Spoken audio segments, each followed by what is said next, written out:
Are you all seeing presentation mode? All right. Okay, so thank you so much, Carmelina. I'm really honored to be here today, speaking alongside some really amazing product and design luminaries. And I am looking forward to sharing ideas with you on how to move from UX tactics to UX strategy. First, here's a little bit about me. So my name is Elizabeth Benker, and I've been in the UX field for quite some time now, almost 25 years, and I focus on UX strategy, research, and design. For about half my UX career, I have been in design leadership positions, really working to grow, build, and scale UX teams. I've been in-house on product teams. I worked as a consultant for companies across multiple industries. And I also had the pleasure of being a university adjunct professor and a corporate trainer, teaching people human-centered interaction. I want to tell you a story to kick us off. So several years ago, I was working with a company that made digital products for sales reps. And I was engaged as a UX researcher and a designer. And I did exactly what I'd been taught to do from a human-centered design lens.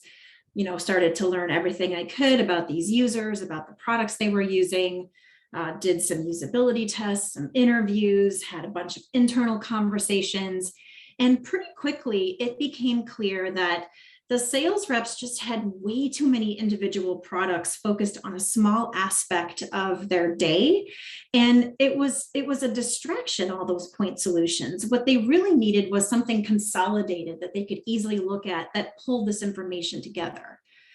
The product teams, though, weren't thinking about this larger picture. They were focused on the products that they were touching, that really focused on that small slice of the sales reps realm. And they were really working to just think about making that as good as it can be. And as a researcher, I really knew it was my role to help paint that bigger picture and help make the case to the organization to think about a new way of delivering data and information to sales reps. So I put together a report, invited several people in the organization, and it was a very well attended and very engaging session. So I got a bunch of great feedback, and several people said, we have long suspected this. It's really good to see this, these feelings validated. We've long since felt this way. So, not only did I see this potential, but others in the organization did as well. And so I was starting to get excited, thinking, okay, we're gonna go do this. This is gonna be fun. But after that initial flurry of interest, nothing really happened. And pretty soon, everyone went back to doing what they'd been doing before, including me. Unfortunately, I believe that this is an all too common story. So in my personal experience and in speaking with colleagues and friends in the product design world, it seems like this is a frequent occurrence. Many product designers, engineers, even product managers feel like they're working for an organization that's so focused on churning out features and on satisfying the loudest complaining clients and customers that they either are missing out or feel like they could be missing out on opportunities to significantly advance the business in alignment with user needs. So today, I wanted to share some tips from things that I've picked up along the way in leading design teams and in learning how to advocate. That's keywords, really learning how to advocate for human-centered design and ensure that the voice of the user is infused in product strategy. I want to clarify what I mean by product strategy or strategy for the purposes of this conversation. So if you think about product design and development as a continuum from build the right thing to build the thing right, a lot of UX teams are really engaged in this build the thing right. After the decisions about what to build have already been made, they're engaged in the how, not the what and the why. I do want to say this is not me claiming that the things that are happening in this yellow box are not strategic. They absolutely are. It is this box that's vital, that gets ideas from concept into the hands of the user. And there is a tremendous amount of strategic decisions happening here, a tremendous amount of skill and expertise. And it's great that UX is so engaged here across the industry, and they should remain engaged here.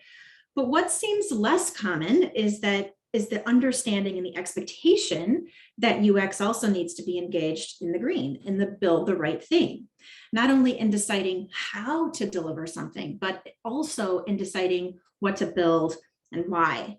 And so when I'm talking about strategy, I really mean helping the organization figure out what to build.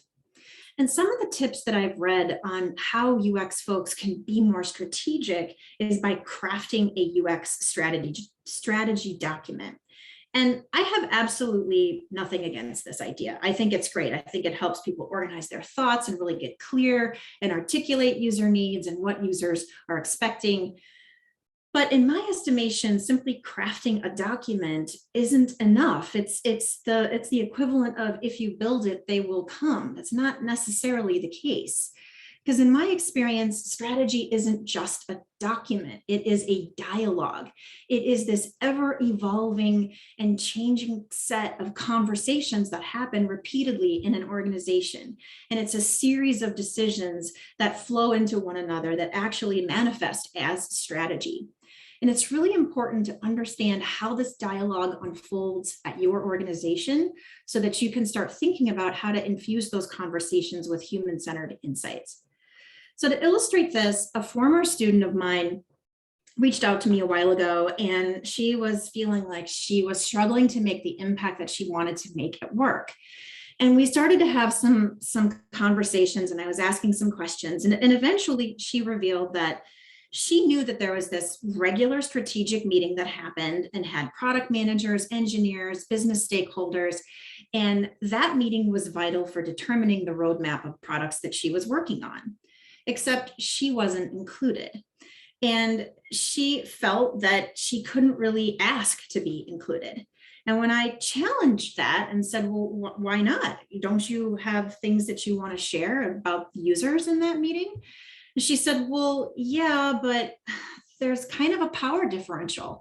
Even though I'm the highest ranking UX person at my company as a UX manager, the people in this meeting are directors and above, and I just don't feel comfortable asking to be in it. And we talked about that. And one of the things that I suggested was, even though that she felt a little bit uncomfortable, asking to be invited and just seeing what happened. And I said, one thing that you can make clear is that you can acknowledge that, yes, there is a leveling difference, but that as the highest ranking UXer in your organization, you really need to hear the context of what's happening and what's being discussed in those conversations. And it also gives you the opportunity to interject and infuse those conversations with information that you're hearing from the people using the software. So she asked, and she was included, and it was acknowledged that it was an oversight and she should have been included long before then. And I'm so glad that she asked, and I was really, really wondering how the meeting went. And she texted me after the first meeting and said, uh-oh, it didn't go well. And I thought, well, what happened? And we got on the phone, and she said that the conversation wasn't at all what she expected. It wasn't all what she was prepared for. She was prepared to have a conversation like the ones that she had every day about features and about technical constraints and about how long things were taking to build. But the conversation that she became a part of was totally different.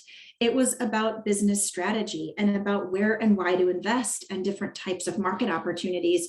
And in her words, she didn't feel prepared for that conversation. And I said, well, rather than seeing this meeting as something that didn't go well, maybe you can think of it as you get a pass, it's your first meeting, you've mostly listened in your first meeting, but think of it as a wake-up call for the next meeting. The next meeting, you need to come prepared to have a very different kind of conversation than the ones you've been having.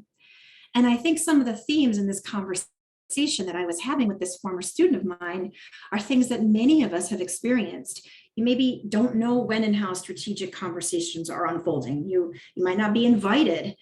And if you are invited, sometimes you might not feel that you're prepared for those conversations. And so what I really want to focus on today is just that, like how to prepare for and engage in strategic conversations. So this talk isn't going to focus on core UX research and design activities. I'm going to assume that you know how to do that and that you're actively talking to users and putting designs in front of them and iterating and following that human-centered design process. This is really going to be about the content to make sure that you're ready for those strategic conversations.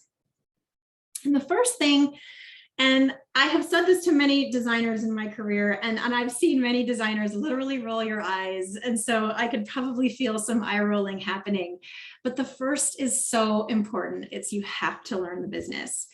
You have to learn how the products work, how they support users, how the business supports the users or not, and how your business makes money while doing this. And the two best ways to do this are to read and to ask questions. It's really that simple. So first, when you are reading, there is a wealth of content on your company's intranet or SharePoint sites. You'll find decks and meeting recordings and even videos that contain a wealth of information about how your company works, company strategies, strengths, opportunities, competitive threats.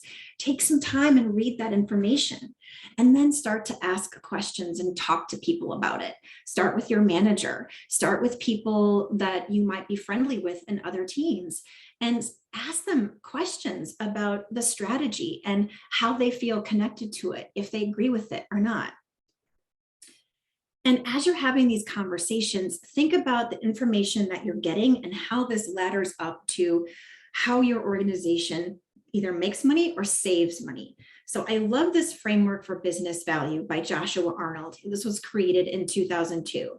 And I actually first encountered this concept in Melissa Perry's book, Escaping the Build Trap, which is a great book. I highly recommend reading it. But she references this framework in that book. And I love this framework because it's very clear and very straightforward, and also really powerful if you're continually laddering back up things that you're thinking about and learning from learning the business. Let me give you an example of why it's really important to connect the work that you and other teams are doing back to this framework. So let's say in your organization that customers can't sign up for your product or service by themselves. Instead, they need someone who works at the company to help get them onboarded. Well, if you were asked to design a way for customers to sign up for the service themselves, then it's great to think about how that work actually connects to this framework for business value. What boxes does it check? So obviously it reduces costs. Once the solution is built, if you can offload the cost of implementation to customers themselves, instead of people internally doing this work, you're going to reduce costs. You might even be avoiding costs, future costs, because the more customers that come to do your service, the more implementation folks you also have to hire at the same time. And potentially you might be able to avoid having to hire multiple new folks to do this work. Of course, you're also going to be attempting to increase revenue, because the amount of friction that you can reduce for people to sign up and try your service, likely the more money that you'll make.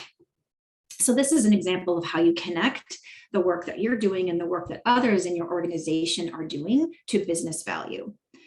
The second one is to cultivate allies. And this is really highly coupled and highly intertwined with the first one.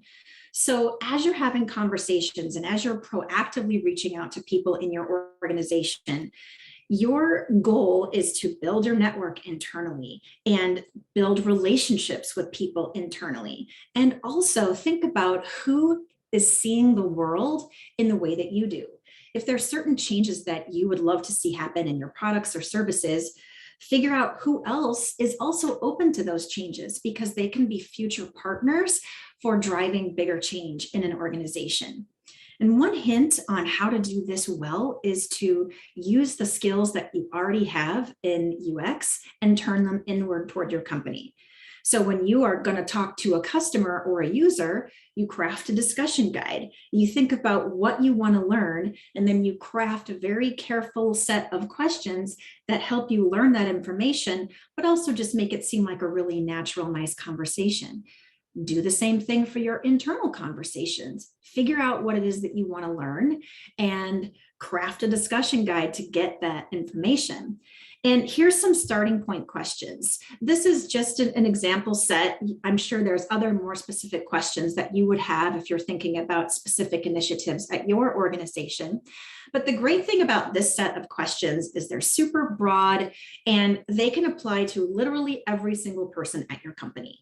Now, every person will have a slightly different spin on this, and that's part of why it's really interesting to ask people what they think. And not only will this help you to learn the business, to build your network, and to identify future partners, but proactively reaching out to people and having really meaningful, meaty conversations is also a really great way to raise your professional profile at work. And while that may sound self-serving, if you think of part of what your job is to help amplify the voice of the user, then raising your own profile also raises the voice of users in the conversation at work too. The third one is to research ahead of strategy. So how many of you have ever had this happen?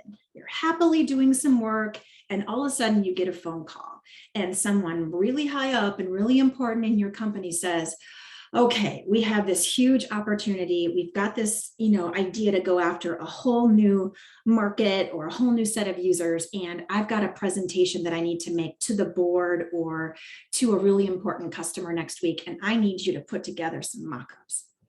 And internally you're thinking, what?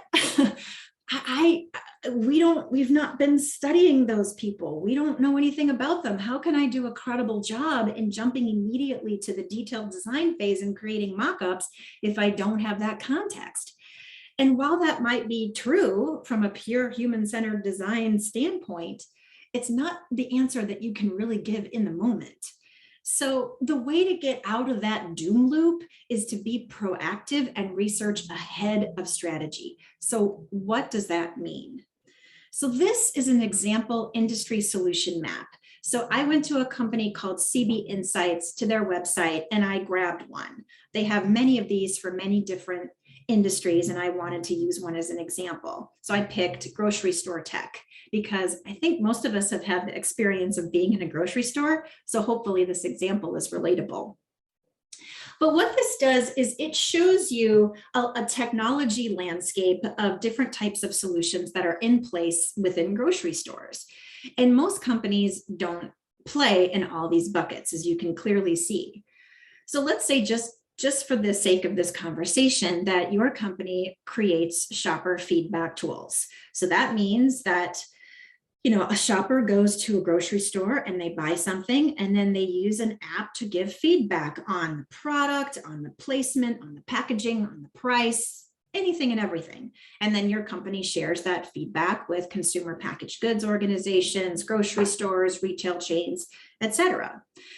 And through your learning the business and your cultivating of allies, you've probably already had conversations with the folks at your organization who do product strategy. And so you can ask these folks, hey, do we have any kind of solution map or do we have plans to expand to any other types of business in the future? How are we going to grow the business? And they might say,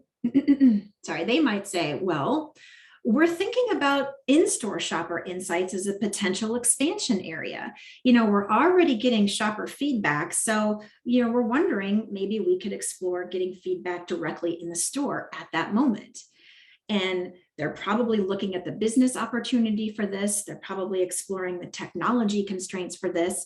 And you can pipe up and say, well, let us explore what users need and expect. And in this example, you're going to talk to the same people that you're likely already talking to, shoppers, but you're going to ask them a totally different set of questions. You're going to ask them questions about, a different context of being in the store and different motivators and different constraints that they would have to actually be able to provide feedback in the moment. So you could also hear, hey, we're going to go after a completely different type of user.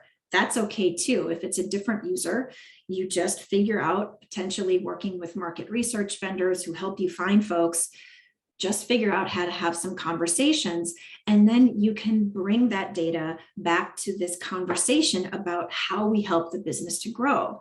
It's you being proactive.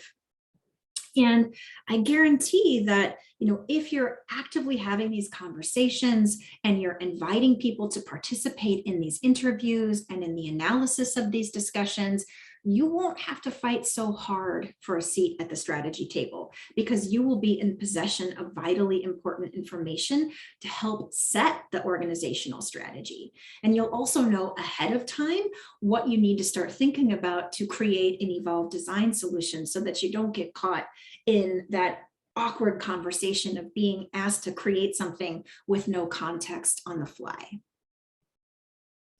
Once you've done the work to get a bunch of data, then you have to articulate the business impact.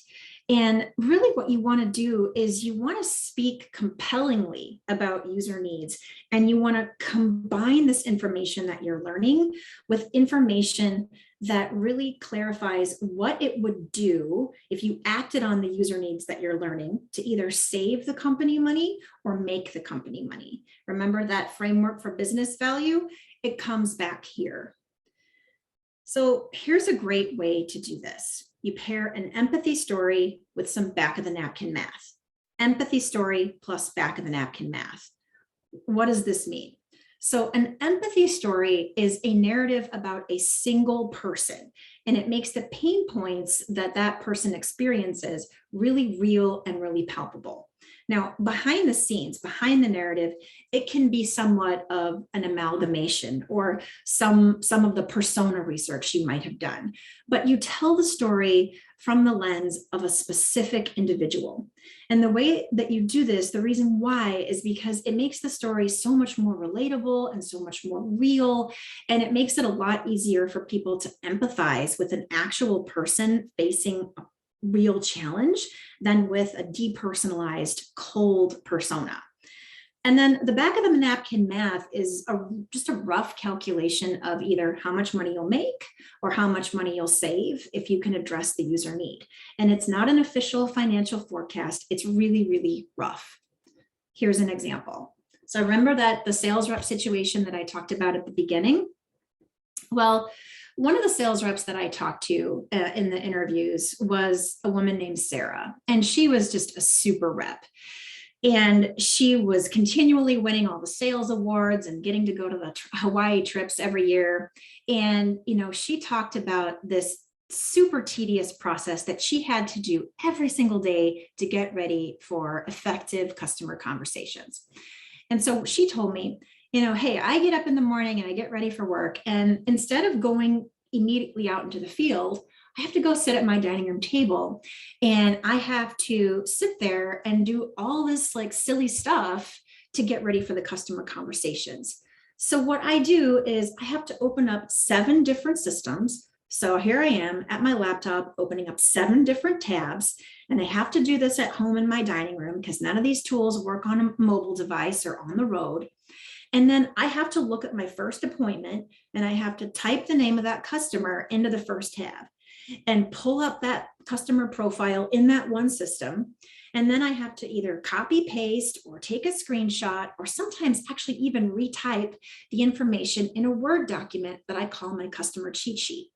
And then I have to do that 6 more times across 6 more systems until I have enough information to go and be successful in my conversation with the customer.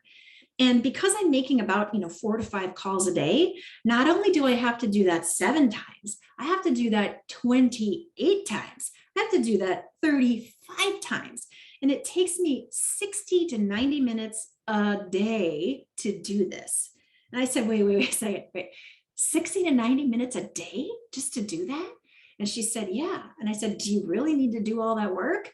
And she said, yeah, because if I don't, a customer is going to ask me a question about an order or about, something I was supposed to follow up with them on.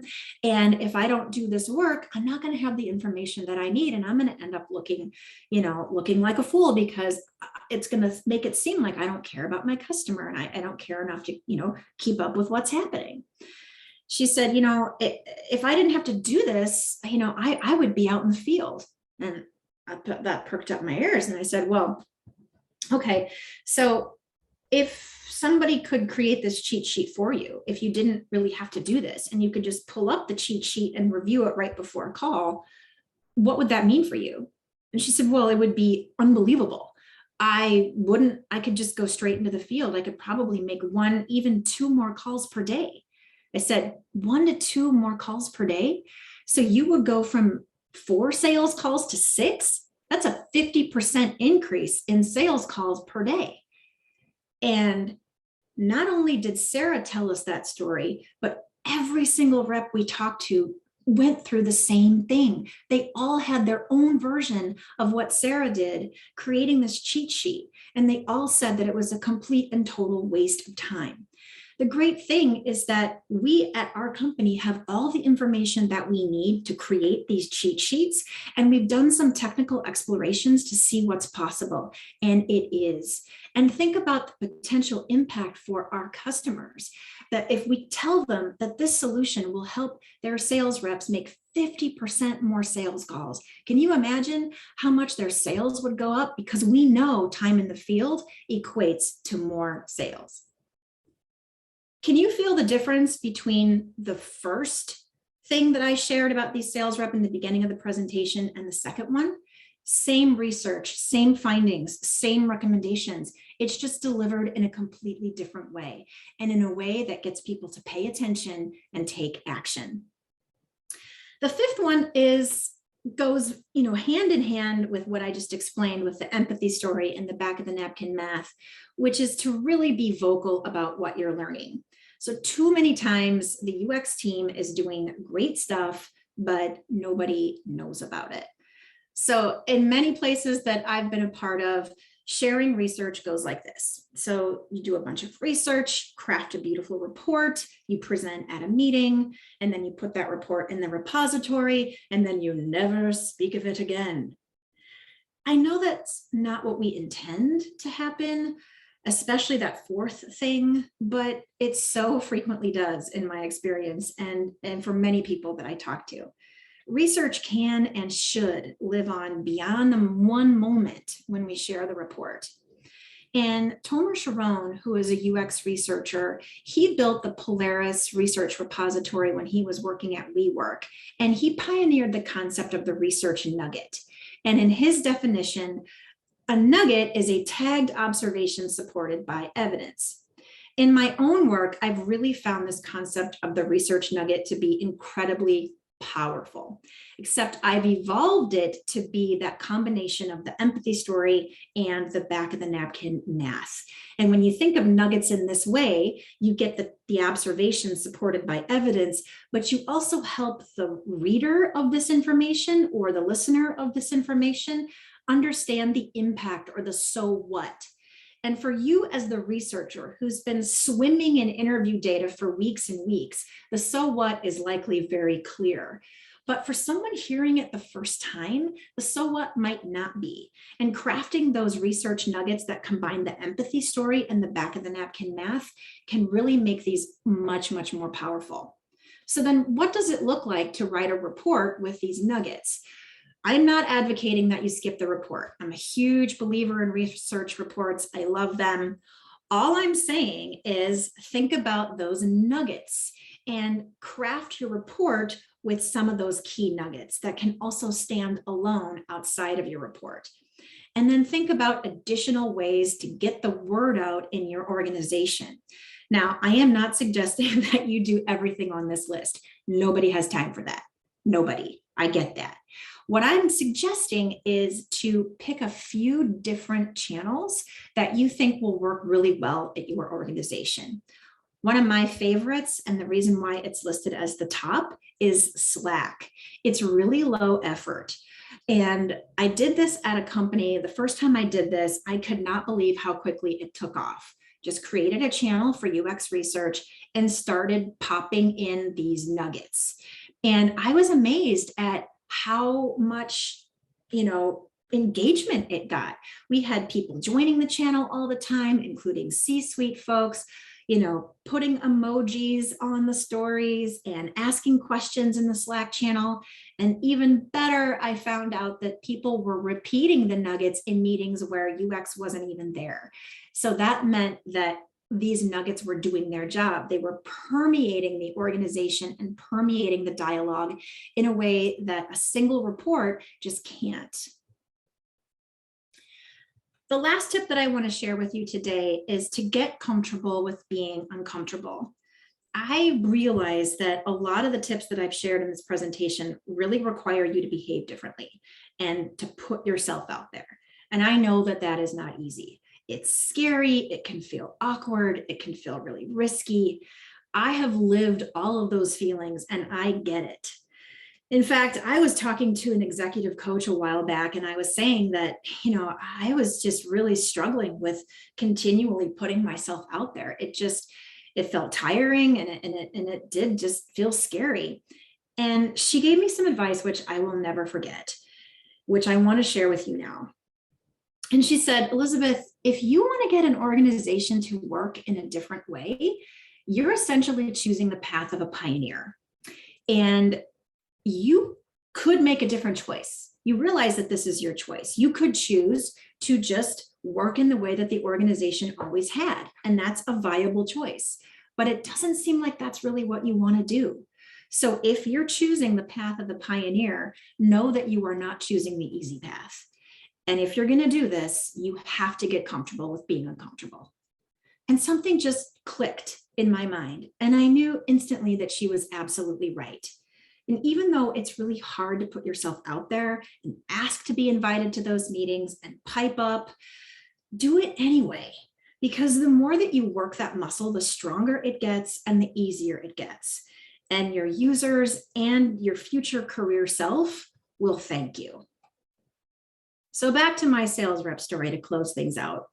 It took a while. It took a while to learn the business, to cultivate allies, to learn how to articulate business impact and be vocal. And no, it wasn't always comfortable, but eventually all of these things really helped me to identify a group of people in the organization, a cross-functional team of folks in UX, product management, engineering, and the business side that were really excited about this idea. And long story short, we made the case, we built the product, we released the product, and it was a tremendous amount of fun. And the product had unbelievable results. So yes, of course, we knew that if sales reps can spend more time in the field, they're going to sell more. Also, a finding that surprised us was that the customers were happier because they felt like their sales reps were really in tune with their needs and really supporting them and really helping them. And the sales reps themselves thought that the tool was way easier to use and way more valuable than the one that they had before. So even though it was a lot of work, and even though it took some of us getting outside of our comfort zones, it was worth it.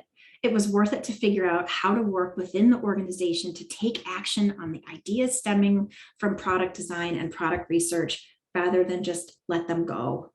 And that's why I wanted to share some of these ideas with you. I really want to thank you very much for your time today, and I hope that these tips help you to better prepare for and engage in strategic conversations. Thank you. Thank you so much, Elizabeth. That was awesome. And quick question before we get questions in the chat, if you don't mind, questions in the chat for Elizabeth, that would be great. And Eric is going to help field some of these questions to Elizabeth. Quick question, Elizabeth, because I think all of what you said was extremely valuable. And I think that for all designers, regardless of where they are in their career, it's important to think more strategically and be able to have those conversations and be included in those conversations. But what tips do you have for ones that are just starting out, that are really more on that right side, the right diamond in execution?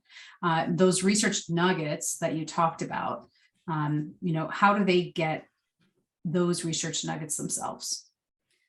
Well, as I mentioned in the first part of the talk, there is so much strategy that happens on the yellow side. So, it's really not to say that you can't and shouldn't be strategic there. And so I like to say, start where you are. So if you're just starting out in an organization and in the UX or research field, then likely you are going to be given an assignment. And it's important to ask some questions about that assignment at the beginning so that you can understand and frame the decisions that you're making. What is the goal for this? What prompted the decision to tackle this now? What benefit is this going to provide for our users? How is this going to help make our company or save our company money if we do this well? What are the KPIs that we're using to measure success here? And a lot of times there won't be answers to those questions, but just the fact that you develop that muscle to ask those questions is a really, really good start. And when you're working on a feature, you have to make decisions about how to craft that feature. And if you have the ability to work with researchers or to be able to talk to users yourself, then you're going to be faced with decisions on, I could design it the way A, or I could design it way B, or I could design it way C. And the more you can connect what you're designing to key tasks that the user has to complete, the better it will be. So if you understand that business side of the strategic problem that you're solving for the business paired with the strategic problem that you're solving for the user, it doesn't matter that you're not playing at sort of this big organizational level yet. You can do the exact same things, cultivate those allies, learn the business, ask the questions, also frame findings using those empathy stories and that back of the napkin math. You can do all of those things at the smallest feature level. It still works. Awesome. Thank you so much, Elizabeth. And Eric, thank you so much for joining us. Yeah, thank you, Elizabeth, for that chat and just getting all of your insight on that. I do have a question to kind of get us started off here. And what if someone doesn't have a big idea for a new product to build? Can we still do the things that you shared? Absolutely. You totally can. And so let's say that, you don't really have an idea, but that you just really want to understand more about users. So you can say, hey, do we understand how users are using this feature in the course of their day-to-day? And if the answer is no, then you can propose to do some research just on that specific thing. And you can explain that understanding how people complete this and where it falls in terms of a larger task that the user is trying to complete or job to be done, if you like that framework, then you can often sort of talk organizations into doing some user research if you can say how it's going to help you make a decision. So one way to help people understand that design is an expression of strategy is to help them understand that if the strategy, if we're trying to grow more customers or we're trying to make the product stickier, that actually causes you to make different design decisions. And if you can help people understand that, sometimes things will click in their mind and you can say, oh, well, if our strategic goal is to grow more customers, I would actually design this landing page differently than if our strategic goal is to retain customers we already have. And sometimes, you'll say something like that and people will say, really? Oh, and then all of a sudden they understand that you need more data and information to be able to design more effectively in support of both user needs and the goals that your company is trying to pursue. Awesome, thank you. We've got another question coming in from the chat here. This one's from Alejandra. Do you have any recommendations for a lone designer at big companies? That is a tough road. It reminds me of the start of my career. I have a lot of empathy for that because I have lived that. I remember what it was like to be the only designer. And there I really feel that the Cultivate Allies becomes crucial there. So start to just talk to some folks and try to find people that really believe in user-centered design, even if they're not designers, even if they're not researchers. I know they're there. There's really passionate folks in engineering and in product management, and find them so that you can feel like you're part of a larger team, even though you're the lone designer. So I would really lean on the cultivating the allies. And also I would really lean on articulating business impact and leveraging those empathy stories and the back of the napkin math, because you have to amplify your voice because you're the sole designer. And that framework has really helped in companies and in coaching folks that I've helped in my career. So those are the two that I'd really advocate if you're the only, and it's hard to be an only, so hang in there. Thank you for that as well. Yeah, I've had that experience too myself, and it is an uphill battle. Yeah, it's hard, but you learn so much. So there is an upside to it because your hands are in everything. And I remember just the flood. It was that drinking from the fire hose feeling because I got to touch everything. So there's an upside too, even though it's an uphill battle, it's tremendous experience. So earlier on in your presentation, you mentioned about like really getting to know like the business side, like for designers to get to know that side of things. And I found that like really helpful in my career. That's really shaped a lot of my things. I'm curious if you have any tips for people on getting started with that, especially if they haven't really been able to dive into that so much yet. You know, the start can be a simple conversation. And, you know, I offered up some potential questions to just ask your manager. Hey, you know, how do the projects that we're working on make money? How is our team's success measured? You know, how does the work that we're doing contribute to the company's overall mission? Those are some great questions that you can start to ask. And, you know, I'd be surprised if your manager doesn't perk up and get excited that you want to have that kind of a conversation. And after the first conversation, you can say, I'm really interested in learning the business better and in understanding our strategy. What do you suggest I do next? Who can I talk to and what can I read that will really help me to develop my understanding of the business? Awesome, thank you. We do have another question in from the chat, and it's actually, again, if you wouldn't mind sharing the resource where you found the grocery store infographic at. Oh yeah, it's a company, it's CB Insights, and it's a company that just creates these industry solution maps. I think I was looking at their website this weekend, and I think they have over 150 of them. I totally nerded out. I got completely like lost in a rabbit hole looking at these. They're just so interesting. It's just one organization. I'm not a paid spokesperson. I've actually never interacted with that company ever. I just, you know, stumbled upon them. But oftentimes, if your company has a strategy team or your company has people who are dedicated to strategy, they will have either purchased some or they will have crafted their own. So these are things these are artifacts also that you can ask about. So, you know, again, that conversation that you have with your manager, you can say, hey, do we have anything like this? You know, and see what they say. Awesome, thanks for sharing that again. I'm gonna have to check that out. I go down a lot of those rabbit holes. It's very easy to get carried away with. It is. Yeah, it is. It was fun. I just couldn't believe. And then I don't know anything about grocery store tech. So if you work in grocery store tech and what I said was completely wrong, please forgive me, because I was totally blown away by the complexity of all the technology in grocery stores. I had no idea.